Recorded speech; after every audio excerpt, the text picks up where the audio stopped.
नमस्कार। दिन भर की बड़ी खबरों में आपका स्वागत है। मैं हूं आपके साथ मानसी। आज इस बुलेटिन में बात होगी नीतीश कुमार को लगे झटके की, वक्फ बिल पर बैकफुट पर आई सरकार की। देखेंगे कैसे बिहार चुनाव से पहले एनडीए को मिली हार, संघ की शरण में क्यों पहुंचे पीएम मोदी, जानेंगे मणिपुर को लेकर केंद्र के फैसले को, और बुलेटिन के आखिर में बात 1 अप्रैल से एलपीजी के दामों से लेकर बैंक नियमों में हो रहे बदलावों की। लेकिन दिन भर की तमाम बड़ी खबरों से पहले एक नजर आज की सुर्खियों पर। कर्नाटक में बीजेपी की बड़ी मुश्किलें, पार्टी से निष्कासित एमएलए बंसगोड़ा पाटिल यत्नाल ने हिंदू पार्टी शुरू करने के दिए संकेत, कहा यहां हिंदू वर्तमान भाजपा के अधीन सुरक्षित नहीं। पत्रकार की गिरफ्तारी पर भड़के कांग्रेस सांसद गौरव गोगोई, पीएम मोदी को लिखी चिट्ठी, असम पुलिस पर अपनी ताकत का गलत इस्तेमाल करने का लगाया आरोप, बैंक में वित्तीय अनियमितताओं की जांच की मांग की। विक्रम विश्वविद्यालय का नाम बदलेगी एमपी सरकार, उज्जैन में सीएम मोहन यादव ने किया ऐलान, अब सम्राट विक्रमादित्य यूनिवर्सिटी के नाम से जाना जाएगा विश्वविद्यालय। और यूपी में योगी सरकार के फैसले पर आप सांसद संजय सिंह ने उठाए सवाल, पूछा शराब की दुकानें केएफसी या मैकडॉनल्ड क्यों खुले रहने चाहिए। ये तो थी सुर्खियां। अब बात आज की सबसे बड़ी खबर की। बिहार में विधानसभा चुनाव की तैयारियां तेज हो गई हैं। चुनाव इसी साल होने हैं और इसी के चलते बीजेपी नेताओं के दौरे तेज हो गए हैं। अमित शाह 2 दिन के बिहार दौरे पर पहुंचे, बीजेपी नेताओं के साथ बैठक की, एनडीए नेताओं के साथ भी चर्चा की, लेकिन जेडीयू को शाह से जो उम्मीद थी उसे अमित शाह ने तोड़ दिया। तो आखिर क्या है पूरा मामला, जानने के लिए देखिए ये रिपोर्ट। बीजेपी नेता और केंद्रीय मंत्री अमित शाह 2 दिन के बिहार के दौरे पर थे। उन्होंने कई कार्यक्रमों में हिस्सा लिया। बिहार के सीएम नीतीश कुमार ने भी लंबे समय बाद अमित शाह के साथ मंच शेयर किया। नीतीश कुमार ने अमित शाह के सामने एक बार फिर कहा कि 2 बार वो गलती कर चुके हैं, इधर उधर चले गए थे, अब वो गलती नहीं करेंगे, साथ में ही रहेंगे। नीतीश को उम्मीद थी कि अमित शाह भी उनकी सीएम उम्मीदवारी पर मुहर लगा देंगे। जेडीयू की तरफ से तो पहले से ही साफ कर दिया गया कि नीतीश ही सीएम उम्मीदवार होंगे, लेकिन बीजेपी हाईकमान ने अभी तक नीतीश की सीएम उम्मीदवारी पर अपने पत्ते नहीं खोले हैं और अमित शाह ने भी ऐसे संकेत नहीं दिए कि बीजेपी सीएम पद जेडीयू को सौंप सकती है। शाह ने कहा कि इस बार का विधानसभा चुनाव एनडीए पीएम मोदी और बिहार के सीएम नीतीश कुमार के नेतृत्व में लड़ेगा, लेकिन एनडीए की सरकार बनने पर सीएम कौन होगा, इसे लेकर उन्होंने चुप्पी साध ली। शाह के बिहार दौरे को लेकर यह भी कहा जा रहा था कि एनडीए में सीट बंटवारे को लेकर चर्चा हो सकती है, लेकिन जिस तरह का फॉर्मूला बीजेपी की तरफ से रखा गया है उससे बीजेपी के सहयोगी दलों में खलबली मच गई है, क्योंकि पार्टी ने तय किया है कि किसी भी सीट पर अगर कोई सहयोगी दल दावा कर रहा है तो पहले उसे उम्मीदवार का नाम भी बताना होगा। जिस दल के पास मजबूत उम्मीदवार होगा सीट उसी के खाते में जाएगी। साफ है जेडीयू को जिस बात का डर लग रहा है वो अब सामने आता दिख रहा है। बीजेपी महाराष्ट्र की रणनीति पर ही आगे बढ़ती दिखाई दे रही है, यानी चुनाव के बाद अगर महाराष्ट्र जैसे परिणाम आते हैं तो नीतीश कुमार के हाथ से सीएम पद फिसल सकता है। बिहार में सीएम फेस को लेकर एनडीए में चल रहा विवाद थमने का नाम नहीं ले रहा है, तो विवाद वक्फ बिल पर भी थमता नजर नहीं आ रहा है।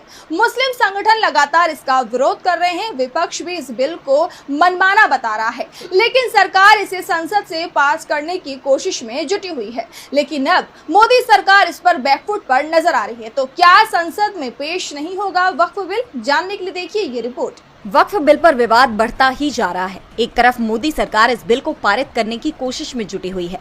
केंद्रीय गृह मंत्री अमित शाह ने इस बिल को संसद के इसी सत्र में लाने की घोषणा भी कर दी है, लेकिन अब इसे लेकर सरकार भी अपने पांव पीछे खींचती दिखाई दे रही है। दरअसल मोदी सरकार के इस बिल का शुरुआत से ही विरोध हो रहा है। मुस्लिम समुदाय इस बिल के खिलाफ है। मुस्लिम संगठनों से लेकर विपक्ष तक सब इसका विरोध कर रहे हैं। यहाँ तक कि एनडीए की 2 बैसाखी कहे जाने वाले नीतीश और नायडू के गढ़ में भी इसका कड़ा विरोध देखा गया। तमाम प्रदर्शन के बावजूद अभी तक मोदी सरकार इस बिल को बजट सत्र में ही पारित करने की कोशिश में थी, लेकिन अब खबर आ रही है कि इस बिल को फिलहाल के लिए रोका जा सकता है।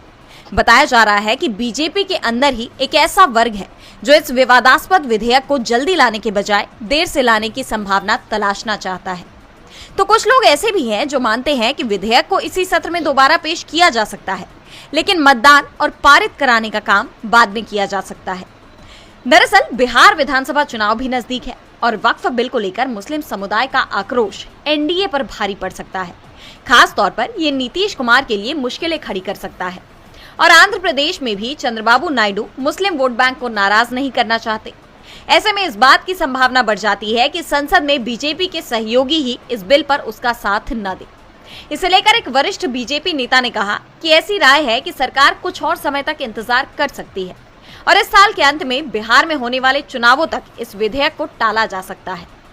बहरहाल इसकी कोई आधिकारिक पुष्टि नहीं की गई है, लेकिन मौजूदा हालात को देखते हुए माना यह जा रहा है कि फिलहाल ये बिल एक बार फिर लटक गया है। वक्फ बिल को लेकर बीजेपी बैकफुट पर नजर आ रही है, तो बैकफुट पर बिहार चुनाव से पहले ही एनडीए भी आ गया है, क्योंकि बिहार विधानसभा चुनाव से पहले ही एनडीए को बड़ी हार का सामना करना पड़ा। दरअसल हाल ही में पटना विश्वविद्यालय में छात्र संघ चुनाव के नतीजे सामने आए, जो बेहद ही चौंकाने वाले हैं। बीजेपी का छात्र संगठन एबीवीपी, जिसके दबाव में जेडीयू और एलजेपीआर ने उम्मीदवार नहीं उतारे थे, वो 5 में से केवल 1 सीट जीत पाया है। तो क्या रहे चुनाव के परिणाम, देखिए ये रिपोर्ट। बिहार में विधानसभा चुनाव से पहले एनडीए को बड़ी हार का सामना करना पड़ा है। पटना विश्वविद्यालय में छात्र संघ चुनाव के नतीजे बेहद चौंकाने वाले रहे। बीजेपी का छात्र संगठन एबीवीपी केवल 1 पद पर ही चुनाव जीत सका, जबकि कांग्रेस का छात्र संगठन एनएसयूआई 2 पदों पर चुनाव जीता और अध्यक्ष पद पर भी नंबर 2 पर रहा। एबीवीपी की मैथिली मृणालिनी ने अध्यक्ष पद पर तो जीत दर्ज कर ली, लेकिन एबीवीपी के खाते में 5 में से केवल 1 पद ही आ सका, और वो भी तब जब बीजेपी के छात्र संगठन के पीछे पूरे एनडीए ने एकजुट रूप से जोर लगाया था। वहीं बात करें महागठबंधन की, तो आरजेडी, कांग्रेस और वाम दलों के छात्र संगठनों ने अपने अलग अलग उम्मीदवार उतारे थे। यानी देखा जाए तो अगर महागठबंधन ने भी एकजुट रूप से ताकत लगाई होती तो बीजेपी के संगठन को 1 भी पदों पर जीत हासिल नहीं होती। और चूंकि बिहार में आगामी विधानसभा चुनाव दरवाजे पर है, ऐसे में ये नतीजे बीजेपी के लिए बड़े झटके के रूप में देखे जा रहे हैं। कहा यह जा रहा है कि विधानसभा चुनाव से पहले छात्र संघ चुनाव ने बीजेपी यानी कि पूरे एनडीए को आईना दिखा दिया है। आपको बता दें कि इस बार छात्र संघ चुनाव में महिलाओं का दबदबा रहा। अध्यक्ष पद पर मैथिली तो उपाध्यक्ष पद पर निर्दलीय उम्मीदवार धीरज कुमार ने जीत हासिल की। वहीं महासचिव पद से निर्दलीय सलोनी राज जीती है। इसके अलावा एनएसयूआई के रोहन सिंह ने संयुक्त सचिव और एनएसयूआई की सौम्या श्रीवास्तव ने कोषाध्यक्ष पद पर जीत हासिल की है। पटना यूनिवर्सिटी के चुनाव में बीजेपी के छात्र संगठन की हार ने पूरे एनडीए को बेचैन कर दिया है, तो बीजेपी और संघ के साथ चल रहे टकराव को लेकर भी पार्टी के अंदर बेचैनी बढ़ती नजर आ रही है। इस टकराव के बीच पीएम मोदी नागपुर संघ मुख्यालय पहुंच गए। पीएम मोदी के नागपुर में संघ मुख्यालय जाने पर कई सवाल खड़े हो रहे हैं। तो आखिर क्या है पूरी खबर, आइए देखते हैं इस रिपोर्ट में। बीजेपी अध्यक्ष के चुनाव को लेकर इस बार आरएसएस और बीजेपी के बीच ठन गई है और इसी के चलते 4 महीने से बीजेपी अध्यक्ष का चुनाव लगातार टलता आ रहा है। संघ और बीजेपी हाईकमान अपने अपने पसंद पर अड़े हुए हैं। इस टकराव के बीच पीएम मोदी नागपुर पहुंचे, जहां उन्होंने दीक्षा भूमि में महात्मा बुद्ध की पूजा की, डॉक्टर अंबेडकर को श्रद्धांजलि दी। पीएम ने केशव कुंज यानी संघ मुख्यालय में आरएसएस के संस्थापक केशव बल्लीराम हेडगेवार और दूसरे सरसंघचालक माधव सदाशिव गोलवलकर को श्रद्धांजलि दी। इस दौरान उन्होंने आरएसएस के समाज में योगदान की जमकर तारीफ की। संघ प्रमुख के साथ मंच पर ही चर्चा की। कहा जा रहा है कि संघ और बीजेपी के बीच इस समय टकराव चल रहा है, खास तौर पर बीजेपी अध्यक्ष के चुनाव को लेकर। इससे पहले 21 और 23 मार्च तक बेंगलुरु में आरएसएस की प्रतिनिधि सभा की वार्षिक बैठक हुई थी, जिसमें मोहन भागवत ने बीजेपी अध्यक्ष जेपी नड्डा के साथ बैठक की थी और इसके बाद नड्डा सीधे पीएम मोदी से मिले थे।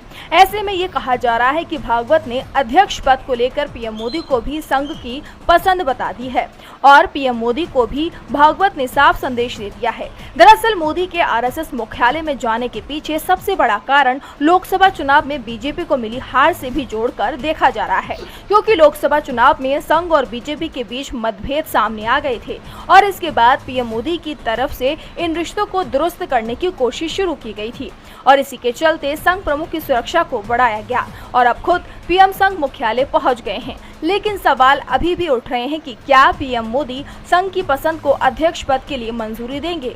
अब पीएम मोदी का अचानक 11 साल बाद संघ मुख्यालय जाना सवालों में आ गया है, तो सवाल मणिपुर को लेकर भी उठ रहे हैं। मणिपुर लगभग 2 साल से हिंसा की चपेट में है, लेकिन राज्य के हालात सुधरते नहीं दिखाई दे रहे हैं। मणिपुर में सुरक्षा और कानून व्यवस्था की स्थिति को देखते हुए केंद्र सरकार ने बड़ा फैसला लिया है। तो क्या है पूरी खबर, आइए जानते हैं इस रिपोर्ट में। मणिपुर में जारी हिंसा को रोकने में राज्य और केंद्र सरकार विफल साबित हुई है। राज्य में हालात बिगड़ते देख राष्ट्रपति शासन लगाया गया था, लेकिन अब भी हालात सुधरते नहीं दिख रहे।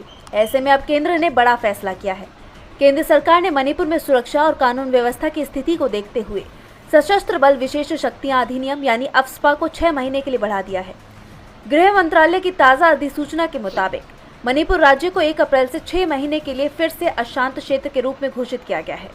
हालांकि 5 जिलों के 13 पुलिस स्टेशनों के अधिकार क्षेत्र में आने वाले क्षेत्रों को इस आदेश से बाहर रखा गया है। गृह मंत्रालय द्वारा जारी अधिसूचना में कहा गया है कि मणिपुर के कुछ क्षेत्रों में अशांति और हिंसा के हालात को देखते हुए ये कदम उठाया गया है। अफ्स्पा के तहत सशस्त्र बलों को किसी भी संदिग्ध व्यक्ति को गिरफ्तार करने, तलाशी लेने और अगर जरूरत पड़े तो गोलियां चलाने का अधिकार है। इस राज्य में कानून व्यवस्था को बनाए रखने और शांति सुनिश्चित करने के लिए ये शक्तियां महत्वपूर्ण मानी जाती हैं, खासकर ऐसे वक्त में जब राज्य में अलग अलग उग्रवादी समूहों और अलगाववादी गतिविधियों का सामना किया जा रहा है। हालांकि जनता अफ्स्पा का विरोध कर रही है। नॉर्थ ईस्ट के 3 राज्यों में केंद्र सरकार द्वारा लगाए गए अफ्स्पा ने एनडीए सरकार पर ही सवाल खड़े कर दिए हैं। खास तौर पर मणिपुर में चल रही हिंसा का मामला सरकार की मुसीबत बना हुआ है, तो मुसीबत दिल्ली हाईकोर्ट के जज यशवंत वर्मा की भी कम होती नहीं नजर आ रही है।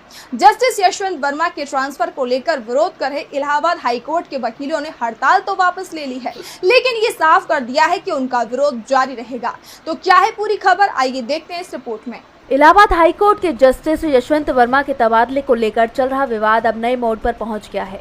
हाईकोर्ट बार एसोसिएशन के वकीलों ने उनकी नियुक्ति और तबादले को लेकर शुरू किया गया आंदोलन को जारी रखने का फैसला लिया है, लेकिन अपनी हड़ताल को फिलहाल स्थगित कर दिया है।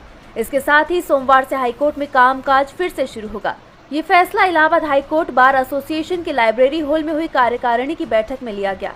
बैठक के बाद अध्यक्ष अनिल तिवारी और एल्डर्स कमेटी के अध्यक्ष टीपी सिंह ने इसका ऐलान किया है। उन्होंने कहा कि अधिवक्ता कामकाज करेंगे, हालांकि जब तक जांच कमेटी की रिपोर्ट सामने नहीं आ जाती तब तक ये आंदोलन जारी रहेगा। वहीं अब इस मामले में 31 मार्च से दोबारा जांच शुरू होगी। इस दौरान दिल्ली अग्निशमन विभाग व नई दिल्ली जिला के 25 से ज्यादा अधिकारियों व कर्मियों से पूछताछ कर उनके बयान दर्ज किए जा सकते हैं। जस्टिस यशवंत वर्मा के घर से बरामद जले हुए कैश के मामले में सुप्रीम कोर्ट द्वारा आंतरिक जाँच रिपोर्ट को सार्वजनिक करने को लेकर राज्यसभा सांसद कपिल सिब्बल ने प्रतिक्रिया दी। उन्होंने कहा कि जस्टिस वर्मा प्रकरण में आंतरिक जांच रिपोर्ट को सार्वजनिक करने का शीर्ष अदालत का फैसला एक खतरनाक मिसाल स्थापित करता है। उन्होंने आगे कहा कि ये उनके विवेक पर निर्भर करता है और ये सही था या गलत ये तो वक्त ही बताएगा। मेरे हिसाब से ये एक खतरनाक ट्रेंड है। ऐसे में ये मामला अब कौन सा मोड़ लेता है ये तो देखने वाली बात होगी। और बुलेटिन के आखिर में बात 1 अप्रैल से हो रहे बदलाव की। मार्च का महीना खत्म होना है और नया वित्तीय वर्ष शुरू होने वाला है। हर साल की तरह इस बार भी 1 अप्रैल 2025 से कई महत्वपूर्ण बदलाव लागू होंगे, जिनका असर आम आदमी की जेब से लेकर बैंकिंग और टैक्स सिस्टम तक पर पड़ेगा। तो इस बार 1 अप्रैल से क्या क्या हो रहे हैं बदलाव, आइए जानते हैं इस रिपोर्ट में। हर साल की तरह इस बार भी 1 अप्रैल 2025 से कई महत्वपूर्ण बदलाव होंगे, जिनका असर आम आदमी की जेब से लेकर बैंकिंग और टैक्स सिस्टम तक पड़ेगा। इन बदलावों में एलपीजी सिलेंडर की कीमतों, क्रेडिट कार्ड नियमों, बैंक खातों, यूपीआई सेवा और टैक्स प्रावधानों में संशोधन शामिल है। बात अगर एलपीजी सिलेंडर की कीमतों में बदलाव की करें तो हर महीने की पहली तारीख को तेल और गैस कंपनियां एलपीजी सिलेंडर की कीमतों में संशोधन करती हैं। खासकर 1 अप्रैल 2025 को भी इसमें बदलाव की संभावना है, जिसमें 14 किलो के घरेलू एलपीजी सिलेंडर की कीमत में राहत मिल सकती है। 19 किलो वाले कमर्शियल सिलेंडर की कीमतों में उतार चढ़ाव संभव है। साथ ही एयर टरबाइन एटीएफ के महंगे होने से हवाई यात्रा पर असर पड़ सकता है। वही बात अगर क्रेडिट कार्ड से जुड़े नियमों में बदलाव की जाए तो एसबीआई, आईडीएफसी फर्स्ट या एयर इंडिया क्रेडिट कार्ड पर मिलने वाले रिवॉर्ड और सुविधाओं में कटौती की जा रही है। एसबीआई सिंपली क्लिक कार्ड पर स्विगी रिवॉर्ड को 5 गुना से घटाकर आधा कर दिया जाएगा। एयर इंडिया सिग्नेचर पॉइंट्स को 30 से घटाकर 10 किया जाएगा, जबकि IDFC first bank club Vistara milestone rewards बंद कर रहा है। इसी के साथ अगर आप लंबे समय से यूपीआई का इस्तेमाल नहीं कर रहे हैं तो आपका अकाउंट बंद हो सकता है। साथ ही आपके मोबाइल नंबर से जुड़ा यूपीआई अकाउंट लंबे समय से एक्टिव नहीं है तो उसे डीएक्टिवेट किया जा सकता है। तो बैंकों के सेविंग अकाउंट्स में न्यूनतम बैलेंस रखने के नियम बदले जा रहे हैं। एसबीआई, पीएनबी और अन्य बैंक सेक्टर वाइज न्यूनतम बैलेंस की नई सीमा तय करेंगे। खाते में निर्धारित न्यूनतम राशि न होने पर अलग अलग चार्ज लागू हो सकते हैं। वहीं वित्त वर्ष 2025-26 के बजट में सरकार ने टैक्स स्लैब में कई बदलाव किए थे जो 1 अप्रैल 2025 से लागू होंगे। 12 लाख रुपए तक का वार्षिक आय वाले व्यक्तियों को टैक्स से छूट दी जाएगी। वरिष्ठ नागरिकों के लिए ब्याज आय पर टीडीएस की सीमा बढ़ाकर 1 लाख रुपए कर दी जाएगी। किराए की आय पर छूट की सीमा बढ़ाकर 6 लाख रुपए सालाना कर दी जाएगी। तो आज इस बुलेटिन में इतना ही। आप देखते रहिए डीबी लाइव। नमस्कार।